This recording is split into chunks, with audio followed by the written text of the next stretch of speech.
Hanli juga memasuki lantai 5. Apa? Leng Starpik? Dia sampai lebih dulu di lantai 5. Hanli terkejut. Dia masih mengira bahwa dari keempat jenius unggulan Sekte Pedang Iblis, hanya Sui Yueqing yang dia anggap sebagai saingan. Tapi ternyata kemampuan Leng Starpik jauh lebih kuat.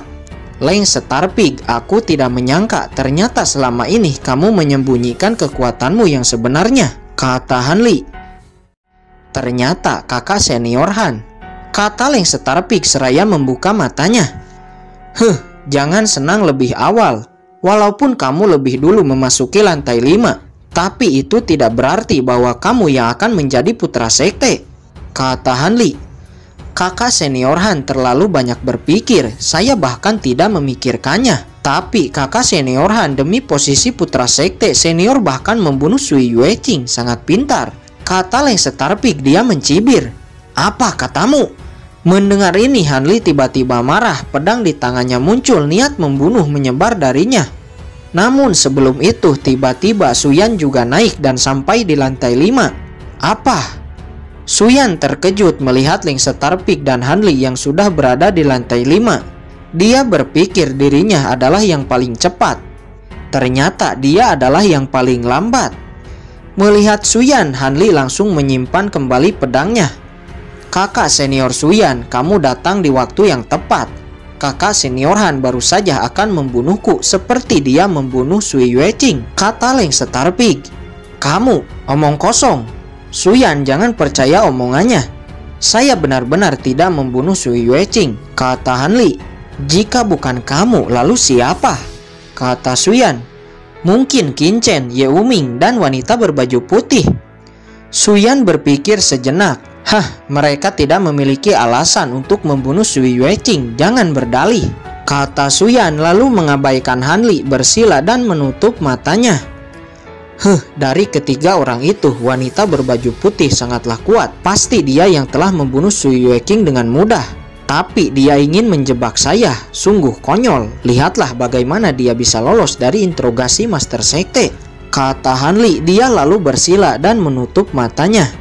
Beberapa saat kemudian Chen Sisi, Du Qingcheng, dan Ye Wudao juga memasuki lantai 5. Pada saat ini nampak ada 6 orang di dekat pintu masuk lantai 5. Qin Chen dan wanita berbaju putih itu, ternyata mereka belum memasuki lantai 5. Lemah, kata Hanli. Suyan juga mencibir. Mereka berpikir yang sama seperti Hanli.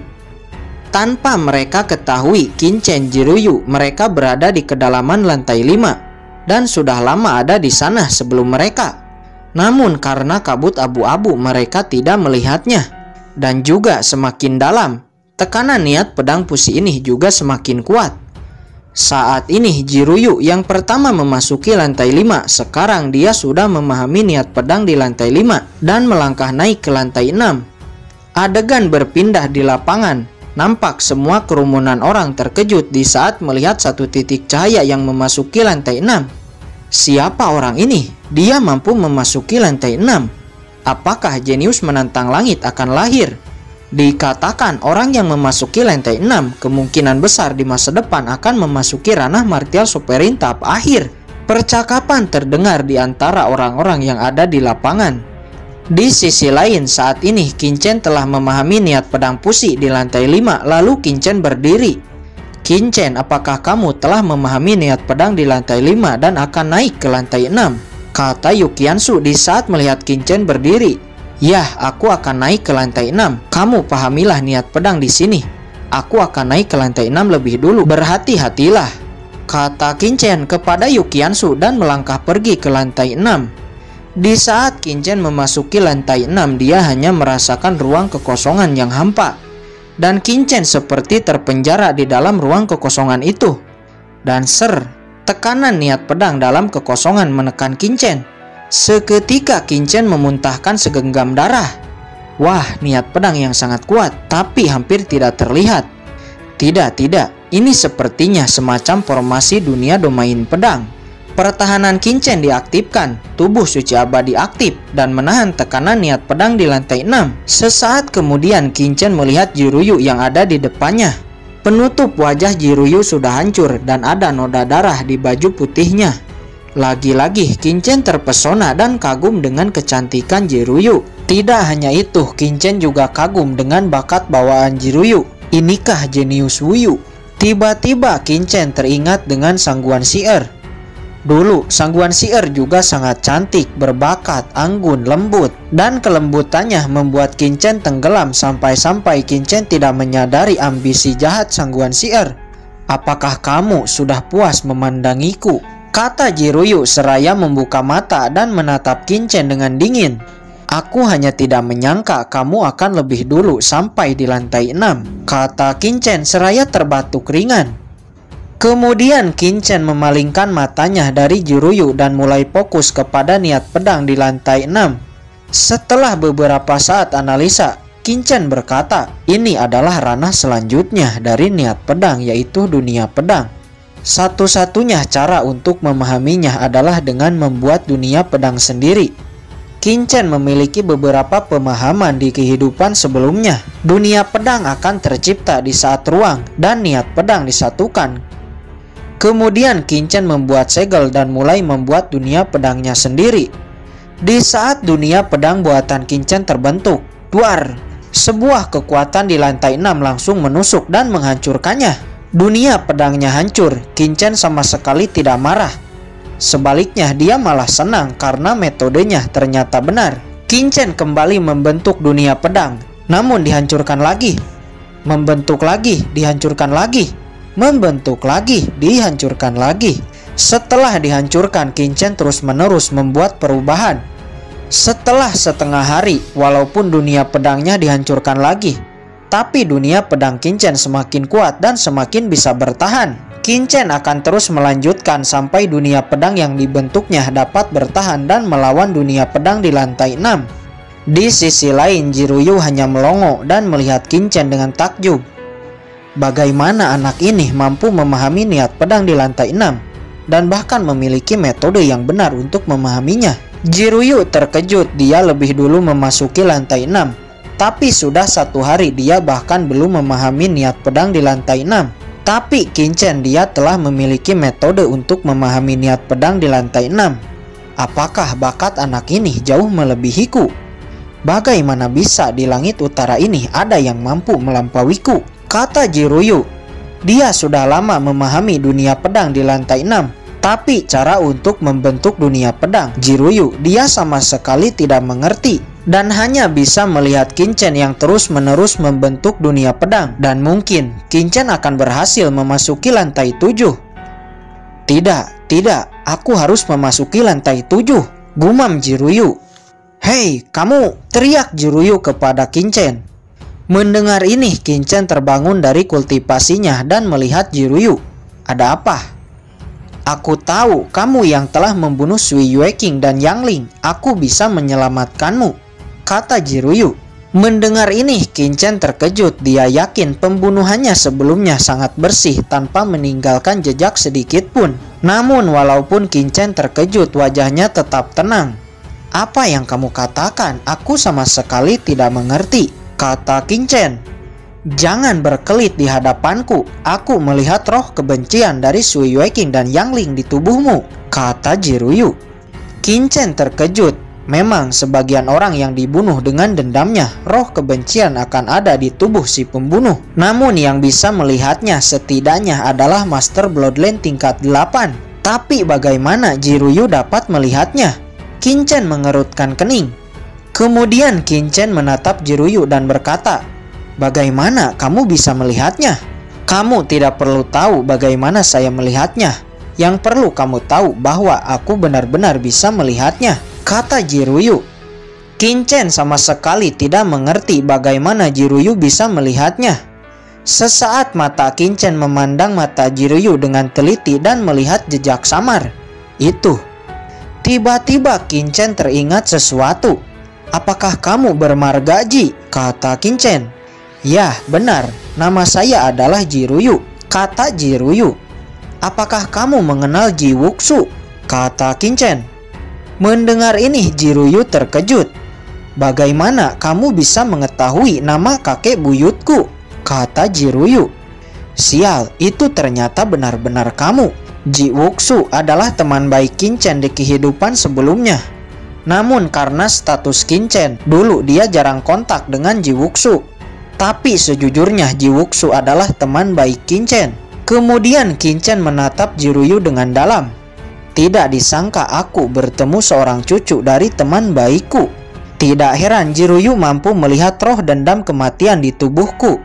Dulu Ji Wuxu memiliki sebuah teknik rahasia yang disebut mata Taiksu.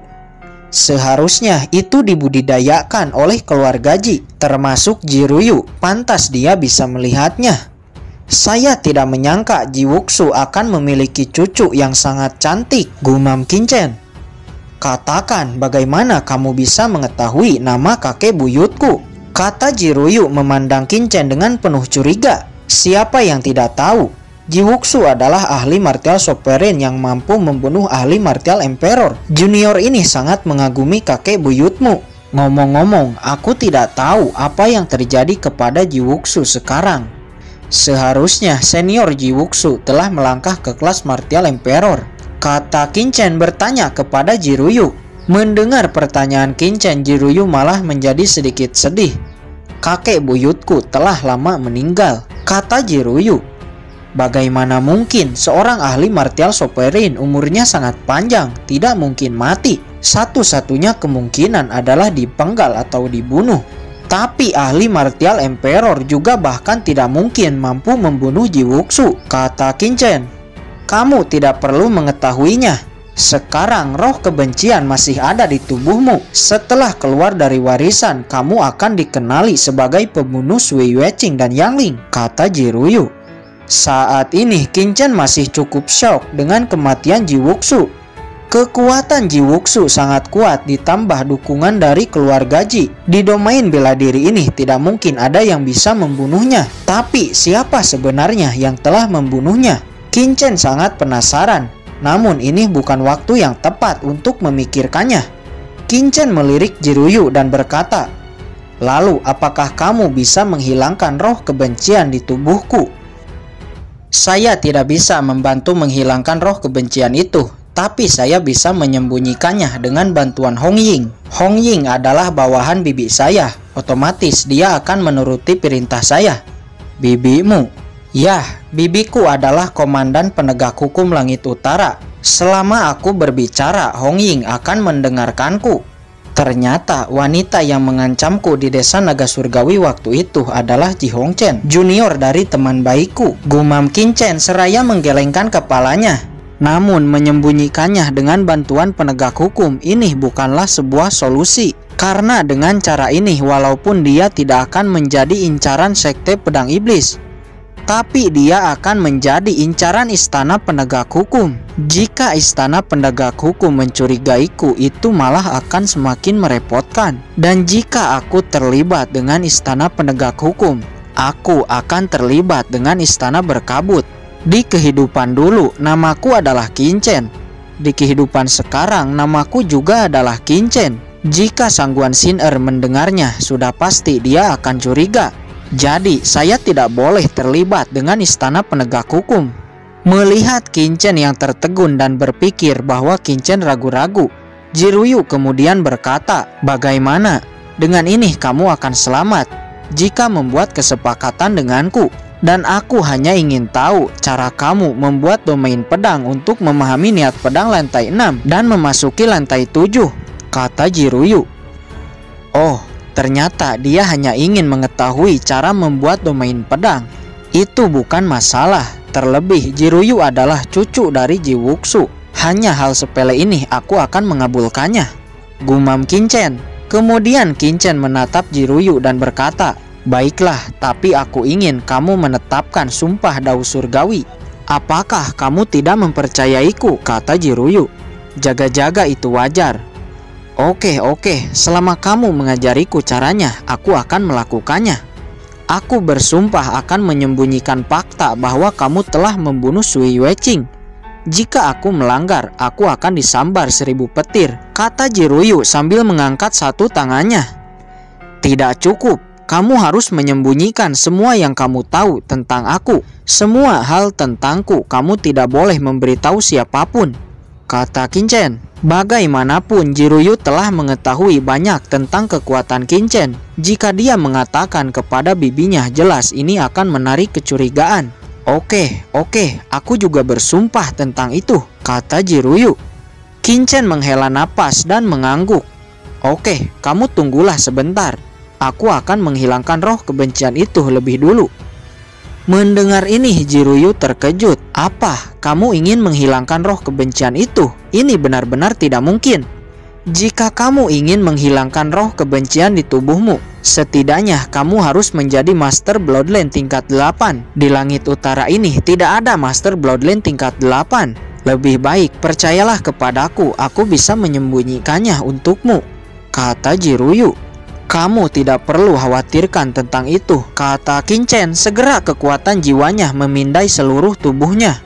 Setelah menemukan roh kebencian di tubuhnya, Qinchen langsung mendesak api teratai hijau untuk membakarnya. Namun karena lambat, Qinchen juga mendesak Bloodline Guntur. Di bawah kombinasi api teratai hijau dan Bloodline Guntur, napas dingin kebencian seperti meleleh dan langsung menghilang. Qinchen menghela napas lega.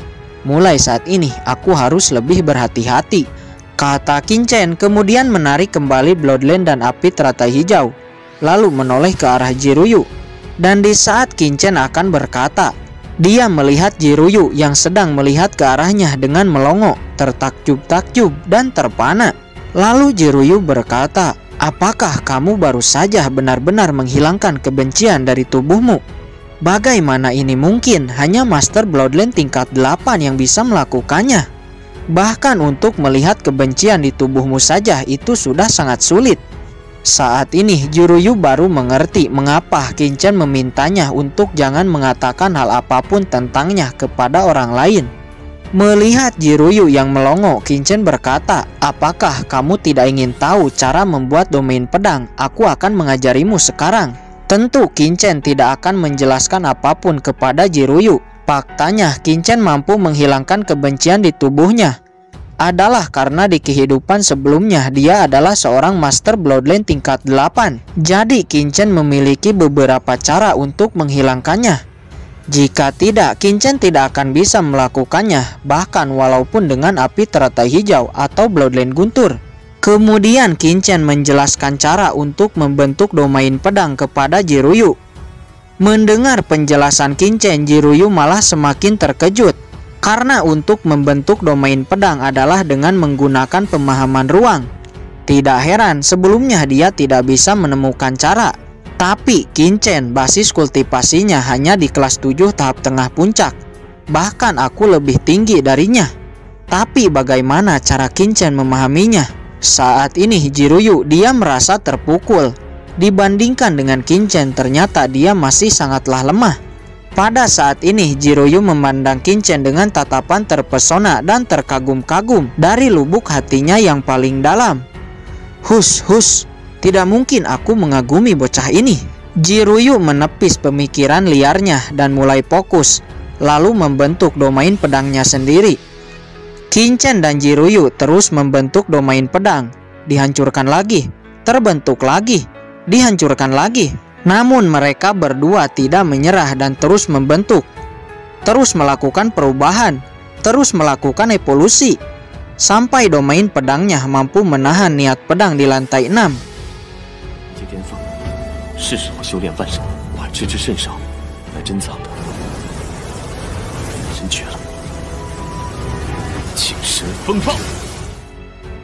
Waktu terus berlalu, dan akhirnya Qinchen merasa domain pedangnya telah cukup kuat untuk menahan niat pedang di lantai 6. Lalu Qinchen membuka mata dan mendapati bahwa domain pedang yang dibentuk Jiruyu dengan waktu yang singkat telah sama dengan miliknya. Kemudian Qinchen melihat Jiruyu. Sial, Bloodline pedang surgawi ternyata benar-benar sangat luar biasa. Itu sama saja dengan curang, kata Qinchen. Kemudian dia berjalan ke kedalaman lantai 6. Jiruyu yang melihat Qinchen berjalan ke kedalaman, Jiruyu juga mengikutinya dari belakang. Di saat Qinchen dan Jiruyu memasuki kedalaman lantai 6 untuk mencari pintu masuk ke lantai 7, tiba-tiba sesosok manusia baru menaiki lantai 6. Itu adalah Ye Wuming. Saat dia memasuki lantai 6, dia langsung menyemburkan seteguk darah dan buru-buru mengaktifkan pertahanannya untuk menahan niat pedang di lantai 6. Apakah ini niat pedang setelah niat pedang Pusi? Kata Ye Wuming seraya bersila dan mulai memahami niat pedang di lantai 6. Setelah Ye Wuming, nampak Yu Qiansu juga baru memasuki lantai 6. Seperti Ye Wuming, dia juga menyemburkan seteguk darah. Setelah Yu Qiansu masuk, dia tidak buru-buru untuk bersila. Sebaliknya, dia melihat seluruh ruangan lantai 6. Di saat dia hanya melihat Ye Wuming yang ada di lantai 6, wajah Yu Qiansu langsung memancarkan rasa kehilangan. Sepertinya Qin Chen telah memahami niat pedang lantai 6 dan beranjak memasuki lantai 7. Kata Yu Qiansu seraya menundukkan kepalanya dengan kecewa. Kemudian dia mengangkat kepalanya dengan tegas. Tidak peduli Qin Chen telah memasuki lantai 7 atau tidak, saya harus dengan cepat mengikuti jejaknya, kata Yu Qiansu, kemudian bersila dan mulai memahami niat pedang di lantai 6. Adegan berpindah ke lapangan di luar warisan. Ada 4. Ternyata ada 4 titik cahaya yang memasuki lantai 6. Itu pasti 4 jenius unggulan Sekte Pedang Iblis. Yah, benar, itu pasti mereka. Master Sekteyan, selamat, selamat, selamat. Kerumunan orang di lapangan gempar. Satu persatu dari mereka mulai memberi selamat kepada Master Sekteyan 19. Hahaha, kalian terlalu awal memutuskan.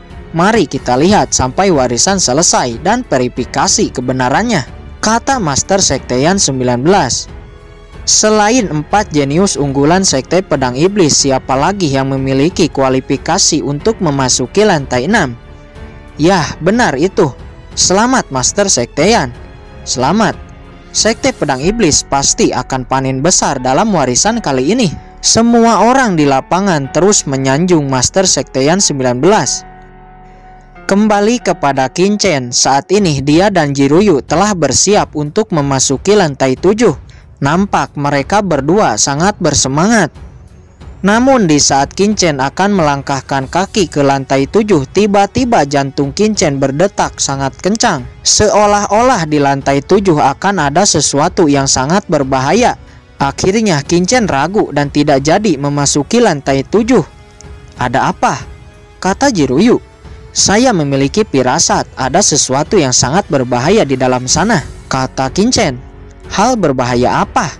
Saya juga tidak tahu, kata Qin Chen. Ada bahaya atau tidak, apapun risikonya, saya akan tetap memasuki lantai 7 untuk menjadi lebih kuat, kata Jiruyu. Mendengar ini, hati Qin Chen sedikit tergerak. Pada akhirnya Qin Chen membulatkan niatnya dan bersiap memasuki lantai 7. Sebelum masuk, Qin Chen langsung mengaktifkan tubuh suci abadi. Bagaimanapun, firasat bahaya sebelumnya benar-benar ada, dan Qin Chen harus memiliki persiapan. Apakah kamu sangat takut mati? Kata Jiruyu mencibir kepada Qin Chen. Namun akhirnya dia juga mengaktifkan fisik ilahi cahaya bulan. Setelah keduanya telah bersiap, mereka kemudian melangkahkan kaki dan masuk ke lantai 7. Di saat Qin Chen memasuki lantai 7, tidak ada serangan atau tekanan apapun. Inikah bahaya yang kamu sebutkan? Kata Jiruyu. Namun di saat mereka melihat ke depan, nampak ada sesosok manusia.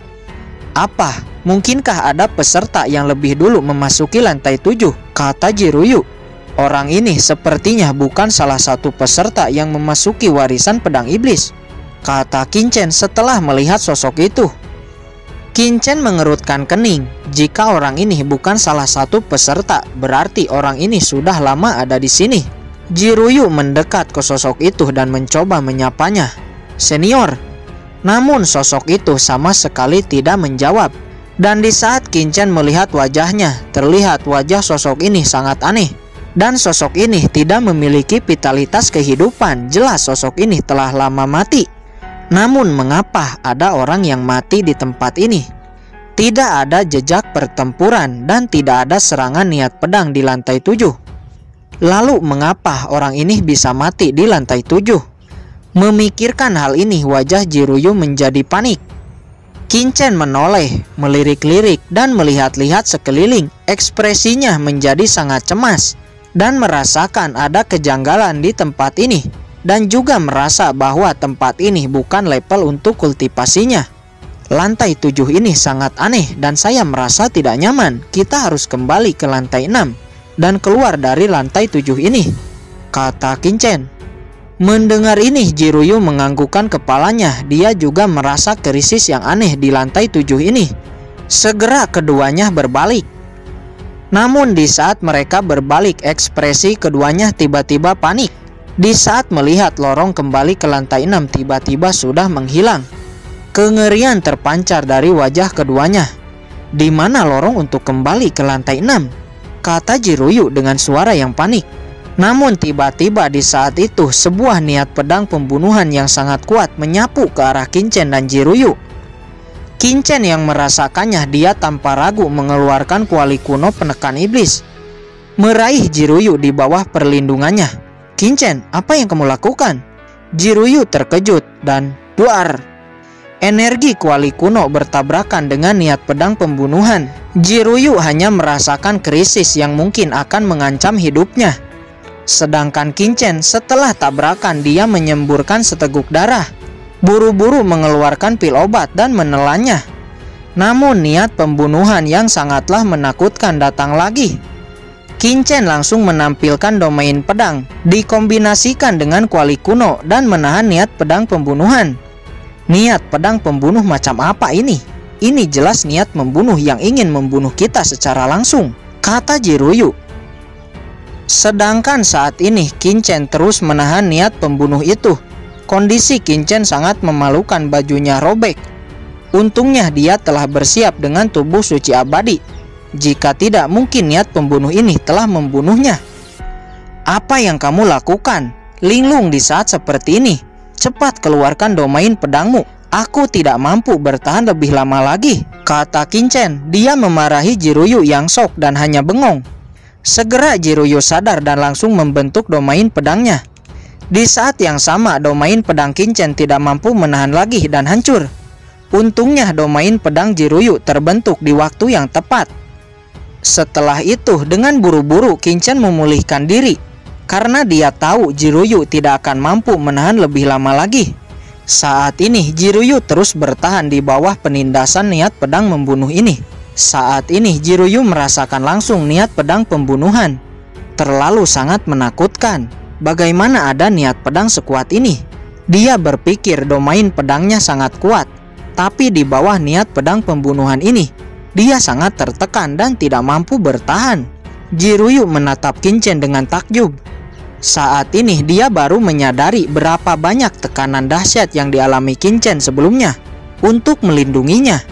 Terima kasih karena telah melindungiku, kata Jiruyu kepada Kinchen. Tidak dapat dipungkiri, serangan niat pedang tiba-tiba sebelumnya. Jika Kinchen tidak bereaksi tepat waktu, mungkin dia telah mati.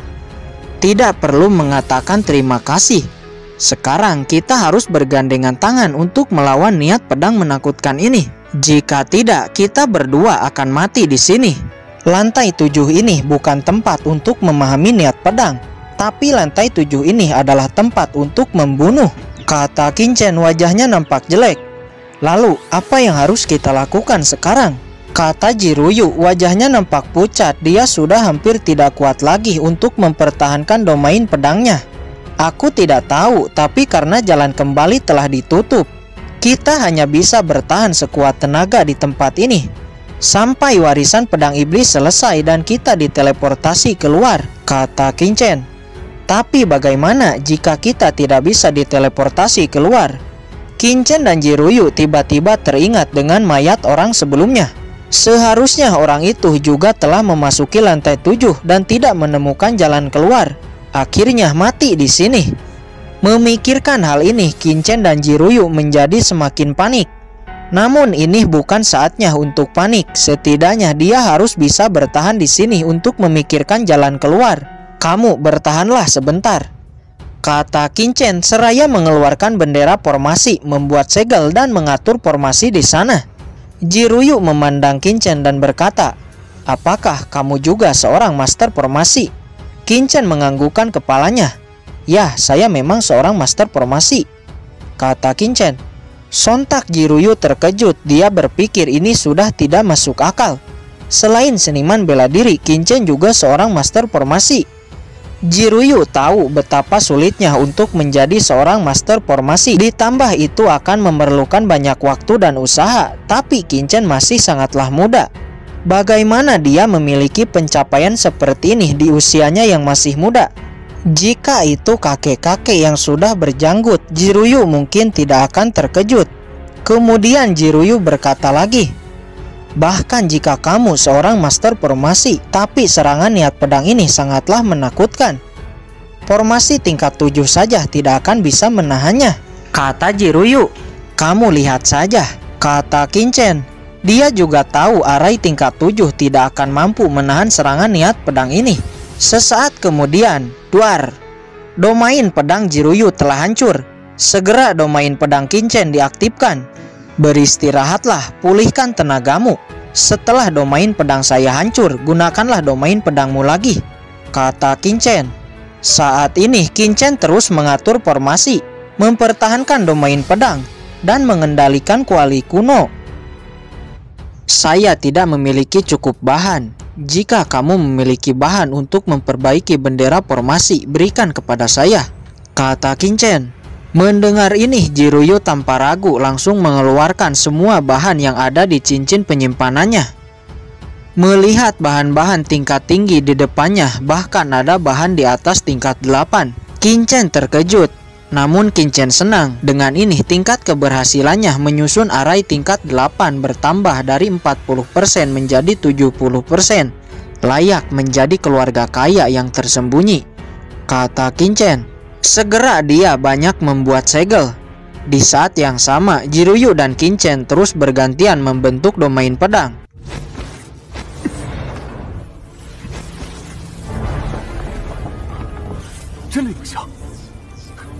Beberapa saat kemudian Kinchen telah berhasil menyusun Arai formasi tingkat 8. Sebuah cahaya seperti gelembung melindungi Kinchen dan Jiruyu di dalamnya. Akhirnya berhasil, kata Kinchen. Dia hampir terjatuh karena kelelahan. Ini Arai tingkat 8. Kamu benar-benar membentuk Arai tingkat 8, kata Jiruyu. Dia melihat Arai yang dibentuk Kinchen dengan takjub. Yah, ini Arai perlindungan langit dan bumi tingkat 8. Jangkauan Arai ini sangat kecil tapi juga sangat kuat, akan cukup bertahan untuk sementara waktu, kata Kinchen. Jiruyu dibuat terkejut lagi. Arai tingkat 8 tidak sembarang orang yang bisa melakukannya.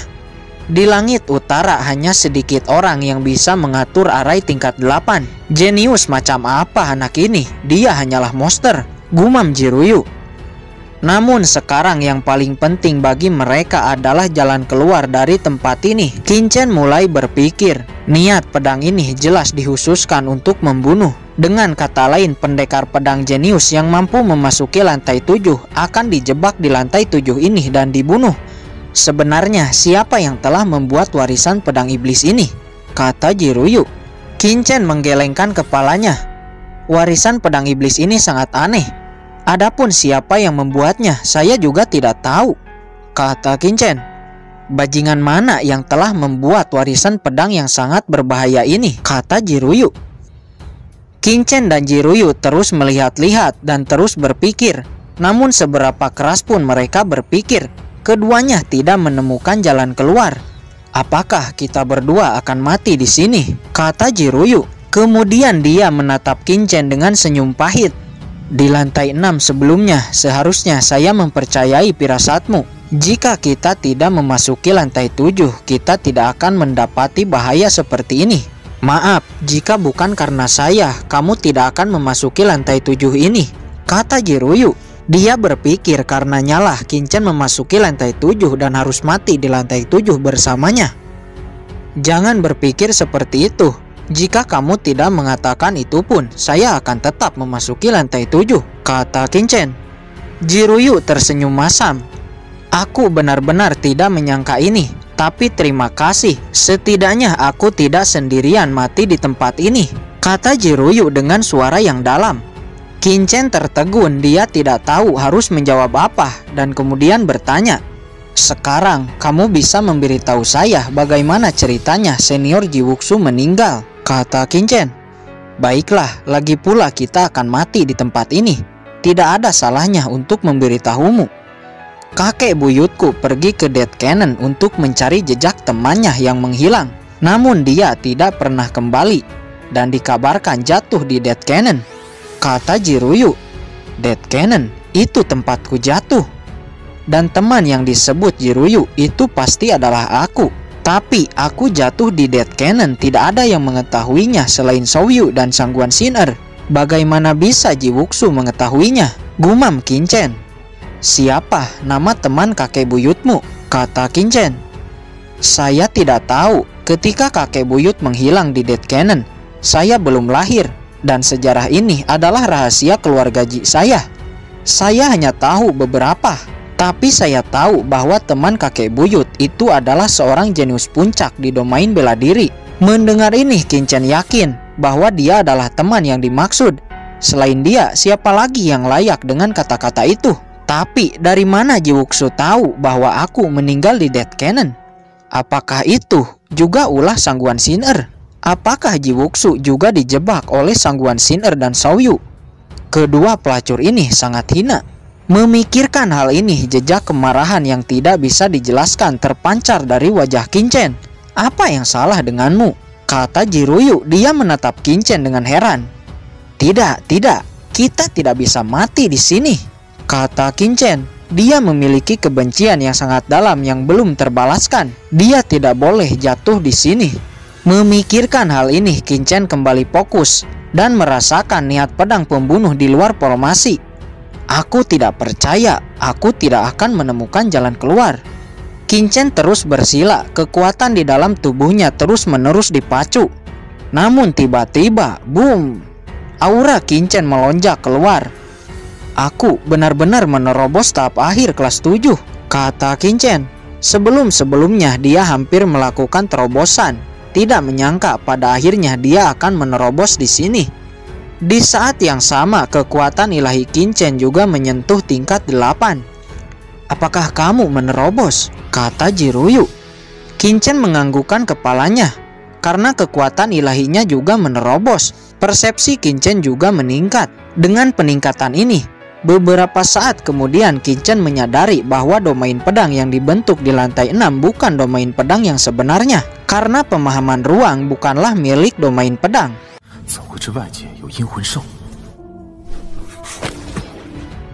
Pada akhirnya Kinchen paham bahwa niat pedang di lantai 6 dibuat khusus untuk menyesatkan pendekar pedang ke jalan yang salah.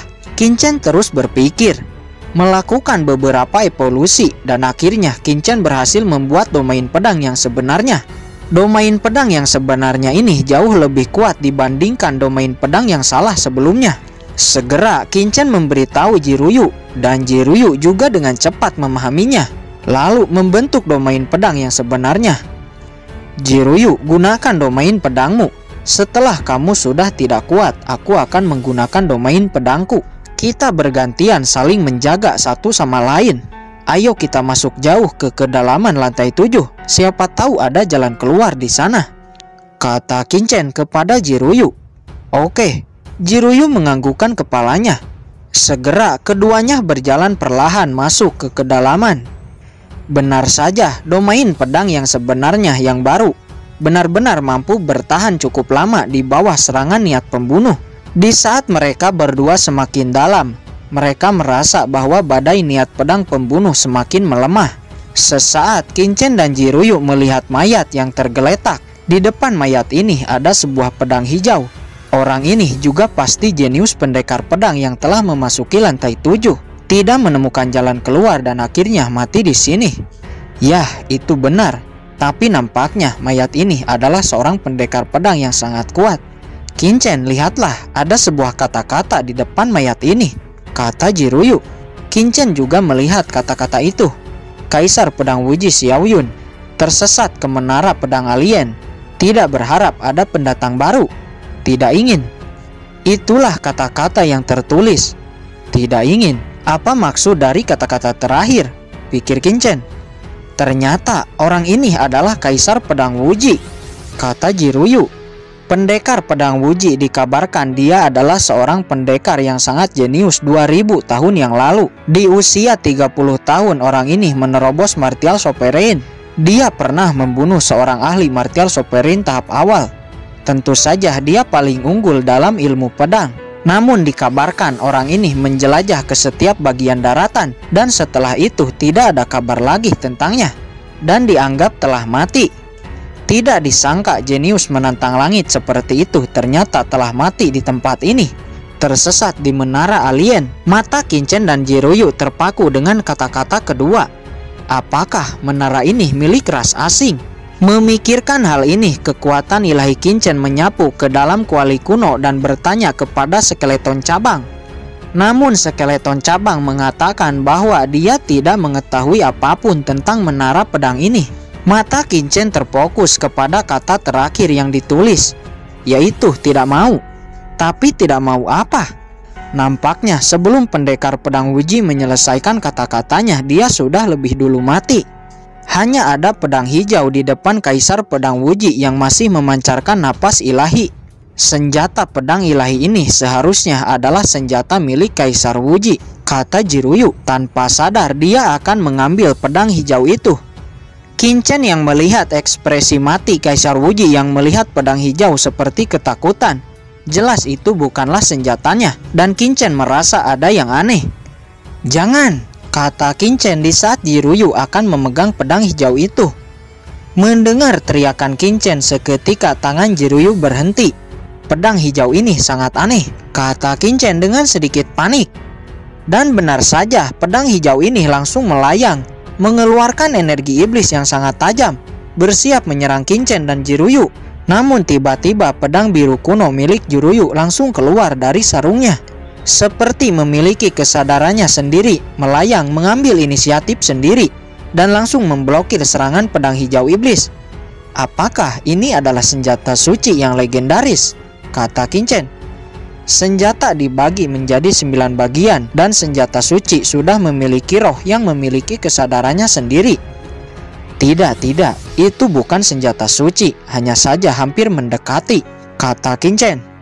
Namun saat ini nampak pedang biru milik Jiruyu terlihat tertekan di bawah serangan pedang hijau iblis. Tidak, aku harus mendesak wali kuno sesegera mungkin. Jika pedang Jiruyu dikalahkan, jelas kita berdua akan mati. Kemudian Kinchen langsung mendesak wali kuno. Namun sebelum Kinchen melakukannya, tiba-tiba pedang karat di cincin penyimpanan Kinchen nampak bergetar, langsung keluar dari cincin penyimpanan, melayang, memancarkan aura hitam dan langsung bertabrakan dengan energi hijau pedang iblis. Apakah pedang karatku memiliki kesadaran sendiri? Kata Kinchen. Saat ini pedang karat terus bertabrakan dengan pedang hijau iblis. Di saat yang sama pedang biru kuno kembali dan jatuh ke tangan Jiruyu. Pedang hijau iblis nampak marah karena pedang karat dapat melawan bahkan menekannya. Energi hitam misterius dari pedang karat terus bertabrakan dengan energi hijau pembunuh dari pedang hijau. Seperti dua kaisar bela diri yang sedang bertarung dengan liar, yang bergema di seluruh ruang lantai 7. Seluruh ruangan seperti bergetar di bawah tabrakan energi keduanya. Jiruyu, dia saat ini melihat pertarungan antara dua senjata ilahi yang sangat menakutkan. Siapa Kinchen ini? Kekuatannya menakutkan, bakat bawaan yang luar biasa, master formasi, dan bahkan sekarang senjata ilahinya ternyata sangatlah kuat. Jiruyu terpukau, dia bahkan tidak bisa membayangkannya. Tanpa ia ketahui, Kinchen saat ini dia juga dikejutkan dengan kekuatan pedang karat. Pedang karat yang misterius, yang patah, yang awalnya didapatkan di 5 negara, ternyata sangatlah menakutkan.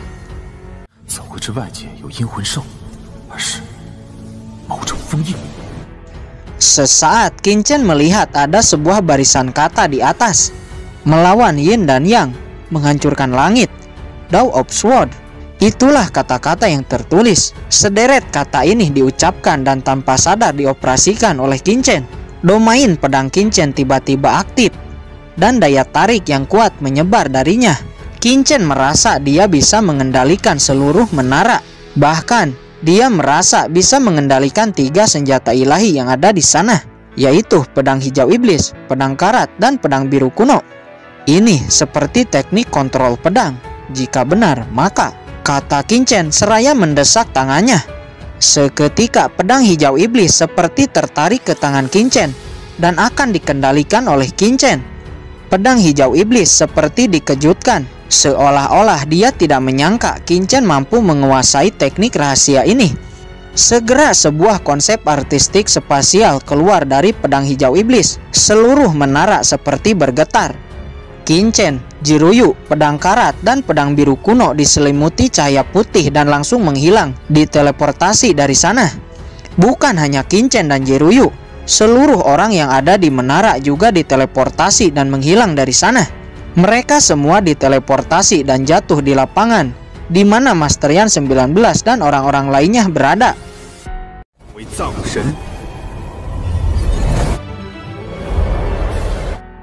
Qin dan Jiruyu juga jatuh di lapangan. Di saat yang sama, pedang karat dan pedang biru juga jatuh di sisi mereka berdua. Setelah keluar dari menara niat pedang, kedua pedang ini kembali seperti pedang biasa, tidak memancarkan kekuatan yang menakutkan seperti di menara pedang. Di saat yang sama, pintu warisan juga menghilang di kehampaan. Kemudian Qin dan Jiruyu menghela napas lega. Akhirnya mereka berdua masih hidup dan selamat. Akhirnya, aku masih hidup. Aku pikir warisan pedang iblis adalah warisan biasa. Tidak menyangka aku akan jatuh ke dalam krisis dan bahkan hampir mati. Namun untungnya saya masih selamat berkat pedang karat dan pedang biru. Pedang Peerless, mulai saat ini kamu akan menjadi satu-satunya senjata ilahiku. Jangan khawatir, aku akan membawamu ke puncak kejayaan, kata Jiruyu kepada pedang Peerless Sword miliknya. Sedangkan Qin, dia cukup masih terkejut dengan kekuatan yang ditampilkan pedang karat di menara pedang sebelumnya. Namun, Qin juga bersyukur kepada pedang karat karena berkatnya lah. Tapi, Qin juga sedikit takut kepada pedang karat. Ketika aku dan kamu dipertemukan, itu pasti ada takdir. Aku percaya itu. Selama kamu membantuku, suatu hari aku akan membawamu ke puncak dunia bela diri, kata Qin kepada pedang karat. Jika pedang karat benar-benar memiliki roh, dia akan mengerti tekad Qin. Kemudian Qin berbalik ke arah menara warisan pedang iblis. Dia tahu keberadaan menakutkan macam apa yang tersegel di dalamnya. Suatu hari, aku, Qin, akan kembali dan memasuki menara lantai 7. Melumpuhkanmu dan membuat perhitungan, kata Qin seraya menatap dingin ke arah keberadaan pedang hijau iblis. Qin, sebuah suara terdengar dan berjalan ke arah Qin. Qin menoleh dan melihat Yukiansu. Melihat Qin dan Jiruyu yang sama-sama memalukan dan nampak terluka, Qin dan Jiruyu sepertinya benar-benar berhasil memasuki lantai 7. Lalu apa yang telah terjadi di antara mereka berdua? Gumam Yukiansu dengan penuh curiga. Wajahnya seketika berubah menjadi jelek, seolah-olah hati Yukiansu merasakan sakit yang tidak dapat dijelaskan.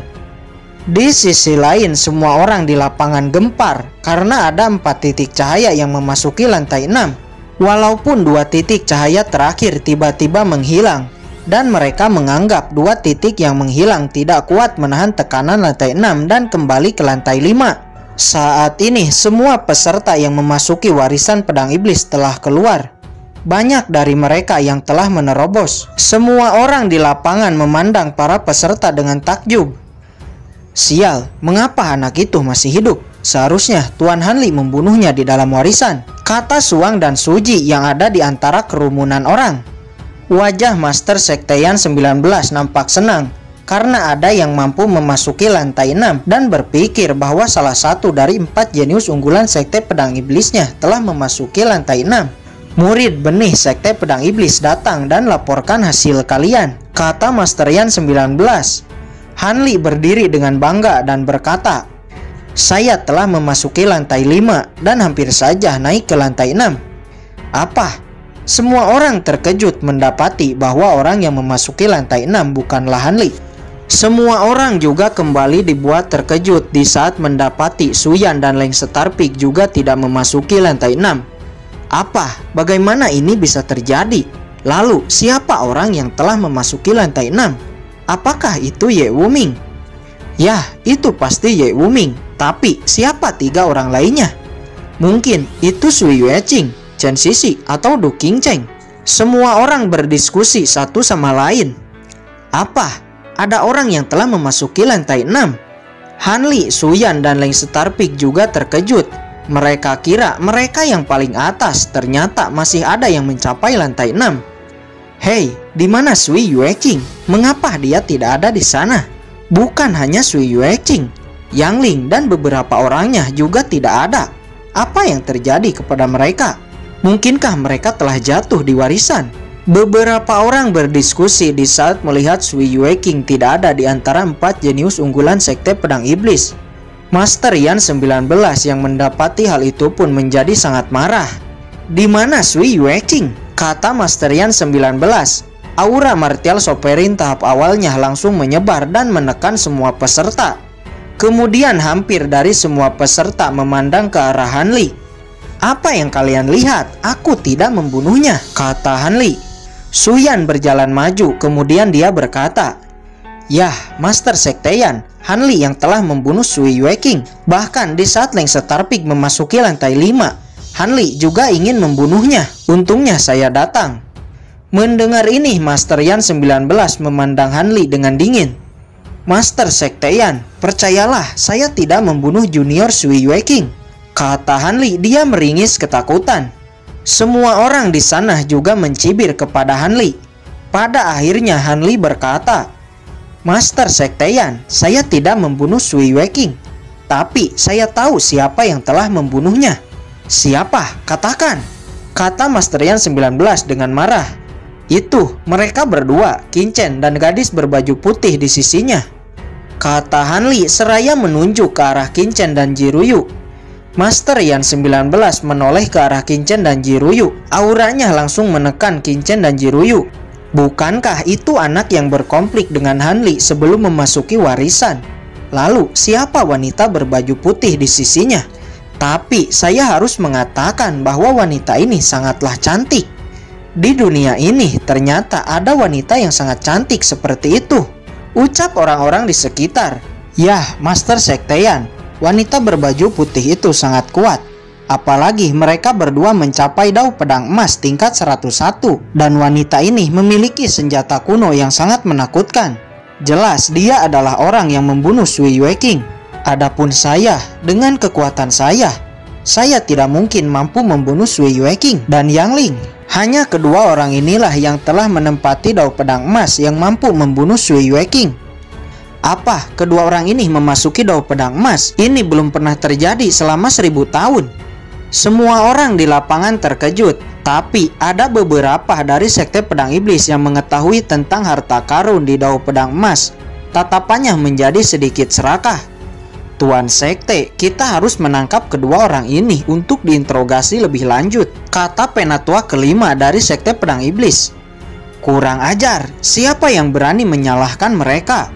Kata Hong Ying, dia adalah orang yang mengantar Jiruyu dari Istana Penegak Hukum. Siapa yang berani bertindak liar di Sekte Pedang Iblisku? Kata Hanli. Kamu baru saja mengatakan bahwa dia adalah pembunuh. Apakah kamu ingin mati? Kata Hong Ying. Melihat yang berbicara adalah Hong Ying dari Istana Penegak Hukum, ekspresi Master Yan 19 langsung berubah baik. Dan di saat dia akan berkata, tiba-tiba Hanli berteriak marah. Dari mana wanita pelacur ini berasal? Beraninya berkata arogan di Sekte Pedang Iblis saya. Semua orang di lapangan terkejut, sangat menyayangkan kata-kata Hanli. Master Yan 19 juga terkejut. Mendengar ini, Hong Ying langsung melayangkan cambuknya ke arah Hanli. Hanli mencoba memblokirnya dengan pedang. Namun tetap saja dia dipaksa mundur, terhempas dan terluka. Master Sekteyan, wanita ini sangat arogan, pasti dia adalah komplotan dari kedua orang ini, kata Hanli. Master Sekteyan memandang Hanli dengan marah. Buka matamu, itu adalah Hong Ying, Istana Penegak Hukum. Beraninya kamu tidak sopan kepadanya. kata Master Yan 19 dan langsung menampar Hanli dengan keras. Hanli terpental dan memuntahkan darah. Lalu Master Yan 19 menangkupkan tangan kepada Hong Ying dan meminta maaf kepadanya atas kelancangan Hanli. Tolong ajari muridmu itu jika dia masih ingin hidup.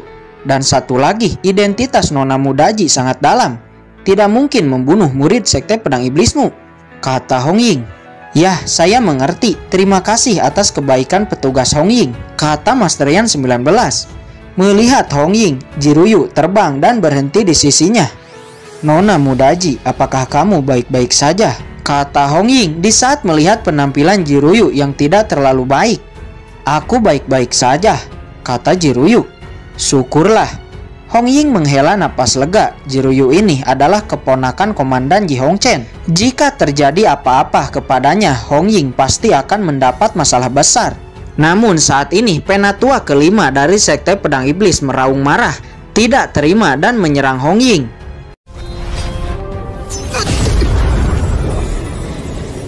Akhirnya dia mati di tangan Hong Ying. Melihat itu, Master Yan 19 marah. Namun dia tidak berani berbuat apa-apa. Kemudian dia menghela napas dalam-dalam. Dia tidak boleh menyinggung istana penegak hukum. Istana penegak hukum memiliki reputasi yang sangat tinggi di langit utara. Di belakangnya ada istana berkabut. Pada akhirnya Master Yan 19 menatap Hanli dan berkata, Hanli, siapa yang telah membunuh Sui Yueking? Mendapati bahwa identitas Jiruyu tidak biasa, akhirnya Hanli hanya bisa menuduh Qin Chen. Kemudian dia berkata, sepertinya bukan wanita itu, tapi Qin Chen. Yah, dialah yang telah membunuh Sui Yueking. Master Yan 19 tertegun sejenak. Yah, Qin Chen. Sebelum memasuki warisan, anak ini mampu menahan tekanan dariku. Dan di dao pedang dia memasuki tingkat emas. Yah, kekuatan anak ini sangat kuat. Sepertinya dia mampu membunuh Sui Yueking, gumam Master Yan 19. Bagaimanapun dia tidak percaya Hanli yang membunuhnya. Karena dengan kekuatan yang dimiliki Hanli, jika dia mau sekalipun, dia tidak akan memiliki kemampuan untuk bisa membunuh Sui Yueking. Apalagi ditambah Yang Ling. Kamu membunuh murid benih sekte pedang iblisku, mencari kematian, kata Master Yan 19 dengan marah memandang Qin Chen. Tuan Sekteyan, saya tidak membunuhnya, kata Qin Chen. Jangan berkelit, Qin Chen, kamu yang telah membunuh Sui Yueking, kata Hanli. Kamu bilang aku yang membunuhnya. Apakah kamu memiliki bukti? Kata Qin Chen. Buktinya ada dalam dirimu sendiri. Jika aku menangkapmu, aku akan mendapatkan buktinya. Segera Master Yan 19 melesat dan akan menangkap Qin Chen. Berhenti! Zhou Qimpeng dan Nan Gongli berdiri di hadapan Qin Chen. Segera Zhou Qimpeng mengeluarkan lencana Master Alkemis tingkat 6. Master Sekteyan, saya adalah Master Alkemis dari Papilun Langit Utara. Saya jamin Xiao Chen bukan pembunuhnya, kata Zhou Qimpeng. Hanya Master Alkemis tingkat 6. Master Yan 19 mencibir.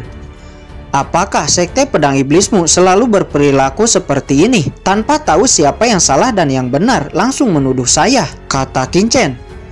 Hahaha, saya tidak peduli. Bocah, kamu telah membunuh murid sekte pedang iblisku. Hari ini kamu tidak akan bisa lolos, kata Master Yan 19 seraya melesat ke arah Qin Chen. Tunggu, kata Jiruyu. Mendengar ini, Master Yan 19 berhenti dan menoleh ke arah Jiruyu. Ada apa? Jiruyu kemudian memanggil Yu Qiansu dan berkata, Saudara Hong Ying, gadis ini adalah teman yang saya temui di dalam warisan. Dia bernama Yu Qiansu. Bakat bawaan yang luar biasa. Tingkat kultivasinya juga tinggi. Saya akan merekomendasikannya untuk bergabung dengan Istana Penegak Hukum, kata Jiruyu kepada Hong Ying. Baiklah, karena nona muda Jiruyu yang berbicara, saya akan memberitahu kapten untuk meninjaunya, kata Hong Ying. Dia mendekat kepada Yu Qian. Bakat bawaan yang luar biasa, pantas nona mudaji sangat menyukaimu. Setelah ini kita akan menjadi rekan, kata Hong Ying. Yu Qiansu, bagaimana menurutmu? Selama kamu bergabung dengan Istana Penegak Hukum, kamu tidak perlu khawatir lagi dengan sumber daya kultivasi. teknik kultivasi, dan juga Anda tidak perlu khawatir dengan orang yang mengganggu, kata Jiruyu. Dia meyakinkan Yukiansu. Mendengar ini, Yukiansu tertegun sejenak. Dia bertekad untuk menjadi lebih kuat. Dia tidak ingin menjadi beban untuk Kinchen. Dia selalu mengikuti Kinchen, tapi dia selalu tidak bisa membantu Kinchen. Terlebih lagi saat ini Kinchen sedang terancam oleh Sekte Pedang Iblis. Selama dia bergabung dengan Istana Penegak Hukum, orang-orang Sekte Pedang Iblis tidak akan berani mengambil tindakan kepada Kinchen. Dan juga dia tahu Kinchen sepertinya memiliki kebencian tertentu kepada Istana Berkabut. Dengan memasuki Istana Penegak Hukum, dia dapat mengumpulkan informasi tentang Istana Berkabut dan membantu Kinchen. Memikirkan hal ini, Yukiansu membulatkan tekadnya, membuat keputusan dan berkata, "Oke, aku bersedia." Hahaha, baguslah. Jiruyu nampak senang, lalu dia memandang ke arah Master Yan 19. Karena Yukiansu telah menjadi anggota Istana Penegak Hukum, jadi Kinchen juga ada dalam perlindungan penegak hukum. Namun, karena Master Yan 19 tidak ingin membiarkan Kinchen lolos begitu saja, dia lalu berkata, "Bocah, aku akan memeriksa tubuhmu untuk memastikan bahwa kamu bukan pembunuh Sui Yueking." "Oke, silahkan," kata Kinchen. Dia sama sekali tidak takut. "Pena Tuawu, periksa anak ini," kata Master Yan 19. "Yah, baik." Pena Tuawu langsung mengeluarkan harta cermin kuno. Sebuah sinar cahaya keluar dari cermin itu dan memeriksa Kinchen. Kinchen ini benar-benar berbahaya. Dia telah menghilangkan roh kebencian itu. Pantas dia akan sangat percaya diri, kata Jiruyu. Benar saja, tubuh Kinchen sangat bersih. Akhirnya semua orang percaya bahwa Kinchen bukanlah pembunuhnya. "Tuan Mudakin, maaf atas kesalahpahaman ini," kata Master Yan 19. Dia mengerutkan kening. Jika bukan Kinchen, lalu siapa sebenarnya yang telah membunuh Sui Yueking? Tidak perlu meminta maaf. Sekte Pedang Iblis telah memfitnahku. Bukankah kamu harus memberi Qin ini penjelasan? Kata Kinchen. Penjelasan apa yang kamu inginkan? Qin ini hanya ingin orang itu juga diperiksa, kata Kinchen seraya menunjuk Hanli. Hanli tidak mungkin melakukan hal itu. Tapi untuk membuatmu percaya, baiklah, Pena Tuawu, segera periksa Hanli, kata Master Yan 19. Dia sangat percaya kepada muridnya. Baik, Tuan Sekte. Segera Pena Tuawu mendesak harta cerminnya dan memeriksa Hanli. Hanli berdiri dengan sangat percaya diri karena dia tahu persis dia tidak membunuh Sui Yueking. Hahaha, Kinchen, buka mata anjingmu. Suyan, Leng Starping, buka mata anjingmu juga. Han ini tidak mungkin membunuh rekan sekteku sendiri, kata Hanli seraya tertawa lepas. Namun, tatapan semua orang tiba-tiba berubah menjadi tajam di saat melihat warna darah di dalam tubuh Hanli. Itu kutukan Bloodline Sui Yueking. Ternyata Sui Yueking benar-benar dibunuh oleh orang ini. Mendapati ini, Master Yan 19 langsung marah. Seorang penatua ketiga dari Sekte Pedang Iblis berdiri, nampak dia sangat marah. Hanli, kamu. Penatua ketiga, aku benar-benar tidak membunuh Sui Yueking. Hanli meringis ketakutan, dia hampir gila. Du Qingcheng, kamu ada di sana, bersaksilah untukku, kata Hanli. Melihat situasi sudah seperti ini, Du Qingcheng sama sekali tidak ingin ikut campur di dalamnya. Hanli, kamu dikeluarkan dari murid unggulan Sekte Pedang Iblis. Kamu akan dihukum atas kejahatanmu ini. Kalian tangkap dia, kata Master Yan 19. Karena kebenarannya sudah terungkap, saya akan pergi, kata Kinchen seraya memberi hormat. Tidak, Kinchen, kamu penjahat, kamu tidak boleh pergi, kata Hanli. Dia langsung melayangkan serangan kepada Kinchen. Kurang ajar.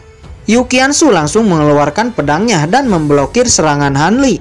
Kamu juga pembunuh. Master Sekteyan wanita ini juga bersekongkol dengan Kinchen untuk membunuh Sui Yueking, kata Hanli. Wajahnya sangat jelek, kehilangan status murid benihnya dan kehilangan kualifikasi posisi putra sekte, bahkan malah akan dihukum. Saat ini Hanli nampak seperti orang gila. Master Sekteyan, beginikah caramu menghukum penjahat yang telah membunuh rekannya sendiri dan bahkan menyalahkan orang lain berkali-kali? Saya harus melaporkan hal ini kepada komandan untuk menyelidiki sekte pedang iblismu secara menyeluruh, kata Hong Ying. Mendengar ini, hati Master Yan 19 bergetar. Matanya yang tajam menatap dingin ke arah Han Li. Telapak tangannya dikepalkan dan duar langsung menghantam Han Li. Tubuh Han Li hancur, darah muncrat kemana-mana, dan akhirnya dia pun mati. Semuanya telah selesai, kalian boleh pergi, kata Master Yan 19. Kerumunan bubar, satu persatu orang yang ada di sana pergi dan kembali ke tempatnya masing-masing.